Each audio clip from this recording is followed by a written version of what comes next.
Okay, I'm here with Sara from Tearfund in the UK. Sara, last time we spoke to you was in Copenhagen. We're all hoping for a big deal there, and we know that didn't happen. So why are we here in Bonn? What's the next step? Well, we're here in Bonn, and I think one thing that's been illustrated recently is actually that a deal is more important than ever. Even though the political conditions have become very difficult and there's been a loss of momentum since Copenhagen, actually the facts on the ground show us that we need to push towards a full, kind of fair, ambitious and legally binding deal at the earliest opportunity, really. I think we've seen the oil spill in the Gulf. That's one of the costs of being addicted to fossil fuels, and we must make a transition out from high carbon living into a kind of low energy future, and a global deal is a really important part of delivering that. And for poor people on the ground, nothing's changed since Copenhagen except that things are getting worse. Climate change is still happening, it's still hitting poor people, the partners that Tearfund works with, and we're just very concerned, and we need to see this process move forward. And kind of, I think there was a bit of a post-Copenhagen hangover for activists and campaigners. So much it was kind of Copenhagen or bust, with such big hopes, and then it didn't come to fruition. What do we need to achieve here in Bonn? What are the hopes for here? Okay, in Bonn, we absolutely need this deal as soon as possible. It would be great if we could get it in Cancun, but that may well be difficult. We've had some setbacks, and so we need to build the conditions to get as much progress as possible in Cancun. This week we've been working off a new kind of text that the chair has put together. It's not actually a negotiating text, and really by the end of this week it would be fantastic to have a negotiating text on one of those tracks so that we can really get down to business. There have been some constructive discussions. I think countries have been a little bit chastened. They seem a bit more ready to get down to business.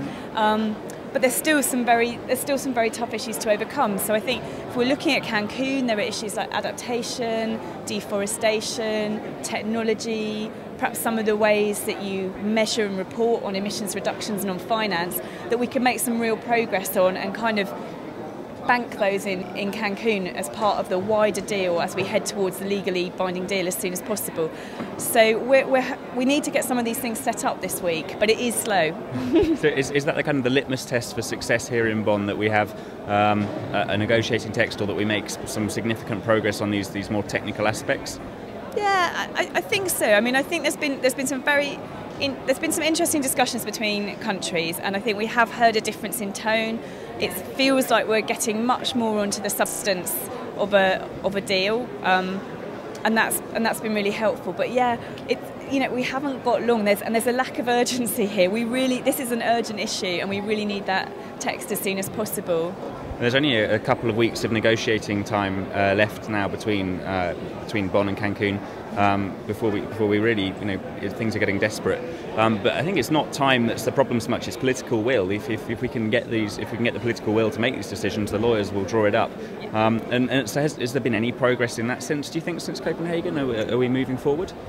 I think it's very difficult, and I think we do need to work to convince leaders that this issue is not going away. We can't duck the issue of climate change at all, and the costs of not going for a low carbon future are actually so much higher than the costs of continuing along the pathway that we're on at the moment. But we've got to make that case very strongly.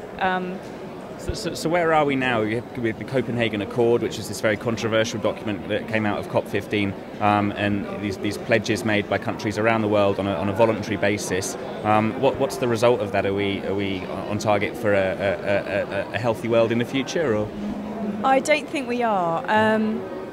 One of the issues that a lot of us, and which some countries also have been really trying to highlight this week, is the fact that we have this gigatons gap, actually in the amount of CO2 that we need to get out of the atmosphere, that we need not to be emitting over the coming years. We've got this massive gap between what's necessary to keep the world safe, to keep the world as far below 2 degrees, maybe 1.5 degrees as possible, and we simply are not seeing that recognition of how big the gap is, and that's a gap because the pledges are very low, particularly the developed country pledges are very low.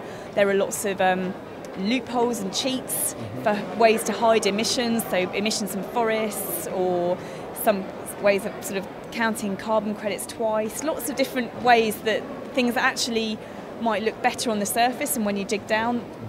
And we've seen activists here, the youth groups this morning were outside the centre campaigning about the forests and these huge loopholes. They kind of 500 megatons, I think it is, of extra emissions that are going to be allowed to slip through the net. What can campaigners do back in the UK or around the world or in the US? Like, what's the most effective way that campaigners can, really have an effect now? I think we need to recognise it's a political issue. I think it's quite often it gets stuck in the long grass of being a technical issue, because who really wants to talk about LULUCF rules in the outside world? It doesn't seem very campaignable, but actually it's about cheating, it's about hiding emissions, and that's not good enough, and we need to make this political, and we need to get this message out in capitals so campaigners can play a role, and I think they have played a very helpful role this week on that issue. But I think as well, there is this gigaton gap, but we can solve it, we can fill it. There's lots of ways to do it, and I think one of the things we've been very disappointed by this week is there's been some opportunities in one of the tracks of sort of more technical discussions where we thought it might be possible to get a really helpful scientific, technical discussion. What's the size of this gap in ambition? How can we fill it? Are there some new ways that we can fill this gap, such as addressing things like black carbon, addressing emissions from international aviation and shipping, phasing out fossil fuel subsidies, phasing out some of the kind of industrial gases that have a really high sort of effect on global warming. And we thought we might be able to have that discussion going forward in a less political forum, and that just hasn't happened. And so I think countries really need to take the message that this stuff isn't going away. We have to have this discussion. Climate change is not going away, and we need that political will to address this. So I guess maybe to sum up, it seems that there has been progress here relative to Copenhagen, and parties aren't, the countries here that aren't at each other's throats, and they're talking, but maybe it's not the sense of urgency that we need. Is that fair enough? I think that would be fair, and I think countries really need to get out of the doldrums of Copenhagen, and they need this sort of renewed vigour that we have to solve this problem, and we can solve this problem. We can make progress towards Cancun, and there needs to be a real sort of change of atmosphere and environment on the part of negotiators, just to take things forward and to believe that we can make a difference, because this process is so important. We can't tackle climate change without a global solution. Okay, I think that's probably a nice place to leave it. Sarah, thanks very much for joining us, and maybe we'll see you in Bonn or Cancun, hopefully with some better news. Thanks very much. Cheers.